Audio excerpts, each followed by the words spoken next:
Hi, Bill Ferguson, President, Local 8782. I was just checking out the newspaper here. I got the May 3rd newspaper on Union Spin Complete Fiction U.S. Steel. A great piece of literary work. Amazing. You know, I've been going through this and it was written by Trevor Harris. I have no idea who Trevor is. I've heard his name, but I've never met the man. I don't think I'd know him if I fell over him. But great piece of writing, Trevor. Great piece of writing. Talking about how your deal was a great deal. I understand. Doesn't present any type of concession whatsoever, and we should be glad to have it. Trevor, I got some factual issues with this, and now, man, I know you're a spin doctor. I know you do this for a living. We have been pretty straightforward with our members. We do have an internet here, and we have been posting everything on the net. We are well-educated people. We can read. And the folks out there saw what you put on the table. It was easy for them to make a decision. They understood the facts quite clearly. Facts are, we've been dealing with the last collective agreement right up until today. The defined contribution pension flim-flam that we went through. We agreed to those terms at the table, and they remained unresolved until this collective agreement. And a big part of this was trying to get that sorted out. You know the $1 was from the last contract, right? That's what you owed us in order to get the next collective agreement. We had to have it by the 15th. Why did you put collective bargaining off to the last day, Trevor?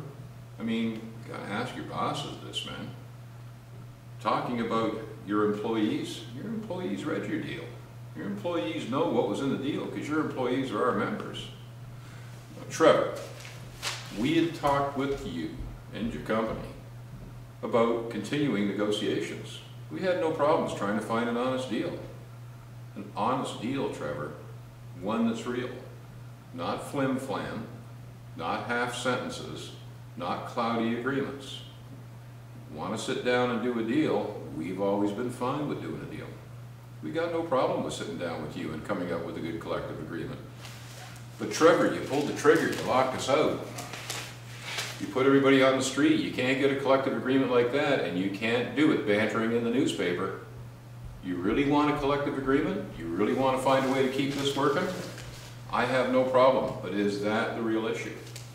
Are we really talking about you want a collective agreement, or you want to divert steel flow to the United States? I gotta ask the question. What's real here, Trevor? You want to sit down and do a real deal? Does this company want to sit down and do a real deal? We've always been there for that.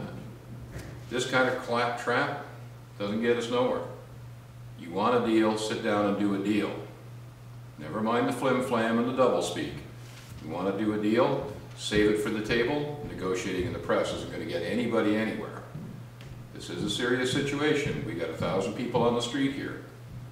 Is this more corporate bantering? Or in reality, are you looking for a deal? Looking for a deal, we're here. We always have been here, and we're waiting. Let me know what you want to do.